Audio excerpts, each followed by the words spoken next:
কিছুদিন ধরেই ভাবছিলাম যে আমাদের এই প্রভাতের সবজি মার্কেট যেটা রয়েছে সেটা নিয়ে আমি একটা ভিডিও করব, কিন্তু এটা দুর্ভাগ্য আমার যে নানা কারণে সেটা হয়ে ওঠেনি। আর আজকে আমি যখন দূর থেকে দেখলাম যে আমার ভাগ্নে সে আসছে, তখন আর এই লোকটা আমি সংবরণ করতে পারলাম না। আমি দূর থেকেই দেখেছি।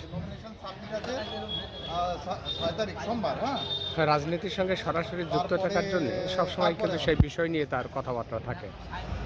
সঙ্গে রয়েছে আমাদের আশিস শক্তি কেন্দ্রের প্রমুখ। যদিও আমার এই ব্লগটা রাজনৈতিক ব্লগ নয়, আমি আজকে জিজ্ঞেস করব আমার শেঠ পার্টির কাছে শাকের কোন শাকের কত দাম রয়েছে। নোটের শাক কত করে রয়েছে? নোটের শাক কোনটা? আমরা ওই রূপ কথাই শুনি যে আমার কথা পুরোলো, নোটে গাছটা মুড়লো। সেই নোটে গাছ দেখি, নোটে গাছটা আর একবার দেখবো। ওটা হচ্ছে কাঁটা শাক। কাঁটা শাক কত করে? 10 টাকা। আমি নোটের শাকটা একটু দেখবো। শুধু দর্শক মন্ডলী, আপনারা যারা আমার চ্যানেল দেখেন, দেখুন রূপকথায় বহুবার শুনেছেন নোটে শাক, এই সেই নোটে শাক। আমার কথাটি পুরোলো, নোটে গাছটি মুড়লো, এই সেই নোটে গাছ। মা ঠাকুরমার কাছে কতবার যে গল্প শুনেছি সে আর পরে আমি বোঝাতে পারি। নোহাটা প্রভাতের সবজি মার্কেটে আজকে সেই নোটের শাক চাক্ষুষ দেখেছি, হয়তো আগেও দেখেছি, কিন্তু এমনি করে কোনোদিন চিনে রাখেনি যে এটাই নোটের শাক। পাওয়া যায়, আমাদের কিছু ভাইরা আছে, হ্যাঁ, মাঠ থেকে তুলে নিয়েছে, সুন্দর দেখুন এই কাটা নোটের শাক, একেবারে টাটকা তাজা শাক, একদম সকালবেলায় তুলে নিয়ে এসেছে। আর আমাদের পরিবারের মহিলা ইনিও। ডুমুর কত করে? এই ডুমুর যারা কেনে, কারা কেনে? মোটামুটি কি যারা রুগী, যারা ধনবান আছে, গরিব আছে, তারা খায়। তা শুনেছি নাকি ওতে আয়রন বেশি থাকে, রুগী টুগি হলে নাকি রুগীরা একটু খায়। আর কলমি শাক কত করে দিয়েছেন? 10 টাকা করে। আর থানকনিও 10, মোটামুটি সব কিছুই 10 টাকা করে। আরে জেলা কত কত? যে জেলার কথা বলছি বেসিক্যালি পূর্ব বাংলার গোপালগঞ্জ ডিস্ট্রিক্টের কথা বলছি। সেখানে আমরা শাক পাতা সব কিছুই কিন্তু মাছ দিয়েই রান্না করে খাই। অথচ এখানে যারা রয়েছে, বিশেষত যারা আদিবাসী সম্প্রদায়ের লোক বা যারা ঘটি, তারা কিন্তু অনেক সময় শাক পাতরি তরকারি দিয়ে মাছের রান্নার কথা শুনলে তারা নাক ছিটকায়। তবে এটা আমাদের একটা রীতি। আচ্ছা, ওপার বাংলায় যারা গোপালগঞ্জ ডিস্ট্রিক্টের মানুষ আছে তারা তো শাক পাতা দিয়ে মাছ দিয়েই খায়, একদম একদম অবশ্যই। সেটা আমাদের একটা অভ্যাস। কিন্তু এদেশে অনেকেই কিন্তু নাক ছিটকায়, শাকের সঙ্গে মাছ খেতে চান না, এমনকি উচ্ছের তরকারির সঙ্গেও মাছ খেতে চায় না। কিন্তু এটা তো একটা উপাদেয় আইটেম, খেতে খুবই ভালো লাগে। তিতো শাক বলা হয়, ডেমি শাক, ডেমি শাকও বলা হয়, ঠিক আছে। এটা ছোট মাছের সঙ্গে এই শাকটা খেলে, ছোট মাছ বলতে মানে পুঁটি মাছ, তারপরে মৌরলা, মায়া, এই ধরনের।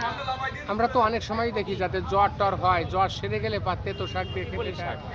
আচ্ছা, জ্বর টর হলে পার স্বাদ, মুখে স্বাদ। এবং মাছ ছাড়াও এটা এই ডেমি শাকটা বেগুন দিয়ে যদি রান্না করা যায়, হ্যাঁ, বেগুন দিয়ে ভাজি খুব সুন্দর লাগে। বেগুন দিয়ে রান্না করলে ভালো লাগে।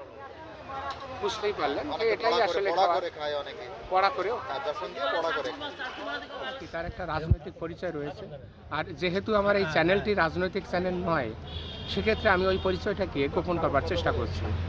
আচ্ছা বলরাম বাবু, আপনি তো এখানে এসেছেন, হাতে যে শাকটা নিয়েছেন শাকটার নাম কি? এটা হচ্ছে টক পালন। টক পালন। টক পালন, আর এটা হচ্ছে মিষ্টি পালন। এটা খেতে মিষ্টি। আমি টক পালনের কথা বলছি। এই টক পালনটা তো খুব জনপ্রিয় এখানে, ভীষণ জনপ্রিয়। এটা কি দিয়ে খায়? এটা মূলত রান্না করে খায়, রান্না করে মাছ দিয়ে রান্না করে দিলে আরো ভালো হয়। মাছের মুড়ো দিয়ে রান্না করে। ও শোল মাছ দিলে যে কায়দা হয়। কি মাছের? হ্যাঁ, শোল মাছের মাথা দিলে দশটা টেস্টিং করলে। আচ্ছা, মানে টক পালনের সঙ্গে যদি শোল মাছের মুড়ো দিয়ে রান্না করে। 12 বছর 14 বছর মেয়েরা এরা মানে চাট পেয়ার জিভের টাড়া টাস টাস করে ফুটবে। এই তো শোল মাছের মুড়ো দিয়ে অথবা চ্যাং মাছ দিয়ে রান্না করলে খুব ভালো লাগে খেতে। আর আপনি তাদের কথাই বললেন যে মেয়ে মানুষ যারা রয়েছে, মানে আমি পোয়াতি, মানে যে সমস্ত মা সকলটা পোয়াতি, তাদের কিন্তু আরো উপকার। বাবু আমি আজ অনেকটা মনোবল ফিরে পেয়েছি যে আমি সবাইকে জিজ্ঞাসা করতে পারছি যে বাংলাদেশে কোন জেলার মানুষ। এই সাহস এসছে, কেউ কোন কারণে এসছে আমি বলতে চাইছি না, যে আজ বলতে পারি, দম্ভ করে বলতে পারি যে আমি ওপার বাংলা থেকে এসছি। এই বলায় কেউই কিন্তু বিন্দুমাত্র ভয় পায় না। আমি জিজ্ঞেস করব ওনাকে, আচ্ছা আপনি বাংলাদেশে কোন জেলার লোক ছিলেন? ফরিদপুর জেলায় ফরিদপুর মানে গোপালগঞ্জ গোপালগঞ্জ কোটালীপাড়া, মানে শেখ হাসিনার বাড়ির ধারে ছিল। আচ্ছা আপনাকে বল, বাংলাদেশে আপনি চুয়ো শাক চিনতেন? চুয়ো শাক, আচ্ছা চুয়ো শাক তো চ্যাং মাছ দিয়ে রান্না করে সর্ষে দিয়ে খুব ভালো লাগতো। তা টক পালনের সঙ্গে ওর কি কোনো সম্পর্ক আছে বলে মনে হয়? মানে প্রায় এক রকমেরই লাগে। আচ্ছা বলরাম বাবু, আপনি কি কোনোদিন এই খাবার খেয়েছেন? হ্যাঁ, খেয়েছি।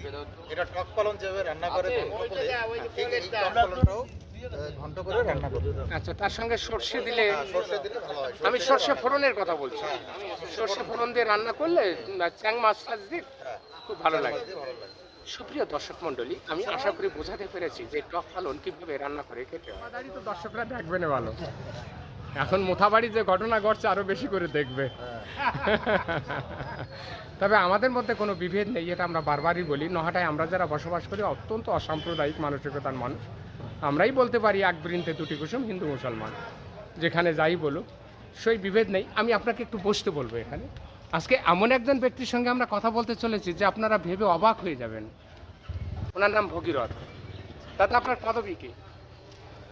আপনার পদবীটা কি? টাইটেল ভগীরথ। আপনারা অবাক হয়ে যাবেন যে এক সময় এই নহাটায় যারা পুতুল নাচ দীনবন্ধু বাবুর দাদা, আপনি পুতুল নাচে তো গান গাইতেন। আচ্ছা, কার দলে গান গাইতেন? আমার নহাটায় কাছাকাছি দল কে ছিল?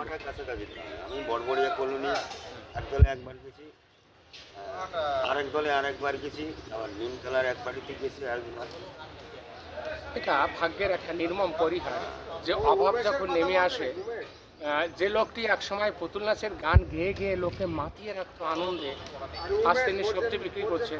এটা নিয়তি, এটা নিয়তি, আমি সেটা বলবো। আচ্ছা ভগীরথ বাবু, আপনার কি গানের লাইন একটা লাইনও মনে আছে? ট্রেনে তো কাজ করে না, আর ছেড়ে দিয়েছি সবই ট্রেনের জন্য। কোনো কোনো সময় একটু মনে পড়ে।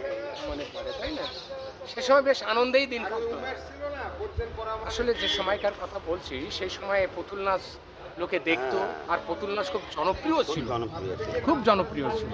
আচ্ছা বলরাম বাবু, আপনি কি কখনো পুতুল নাচ দেখেছেন? অবশ্যই দেখেছি।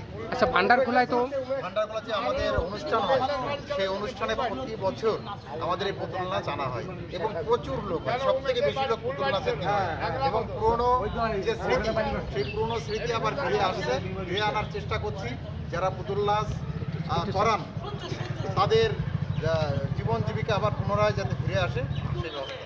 মানে জীবন জীবিকা, রুটি রোজগারের যে বন্দোবস্তটা, পুতুল নাচকে আবার সামুদ্রিক জনপ্রিয় করে তোলার, তোলার চেষ্টা করছি আমরা। মানে এটা এই কারণেই বলছি যে ভাগ্যের যে কি নির্মম পরিহাস। এক সময় যিনি খুব জনপ্রিয় ছিলেন, ভগীরথ মল্লিক বললেন পদবী, আর সেই আজকে সবজি বিক্রি করছে। এটা একটা নির্ধারণ পরিহাস, এবং সেই কথা আমি তার সামনে বলছি যে এত বড় জনপ্রিয় একটা শিল্প, সেই শিল্পটা একেবারে ধ্বংসের পথে।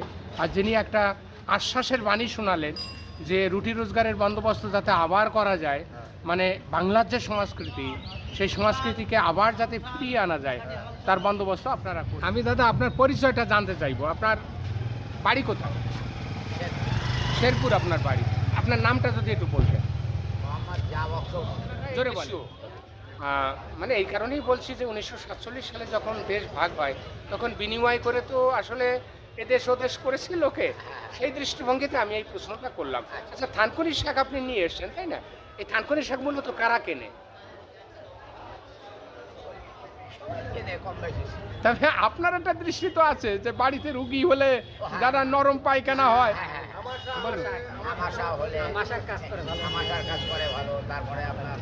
পাশে ছেক দা। দাদা, আপনি কি নিয়ে আসছেন আজকে? টাকা শাক আনছি আর 5 টাকা। আচ্ছা, এর কত করে? 10 টাকা করে। প্রিয় দর্শক মণ্ডলী, আজকের এই যে সবজি মার্কেটটা আমি খুব অল্প সময় আপনাদেরকে দেখালাম।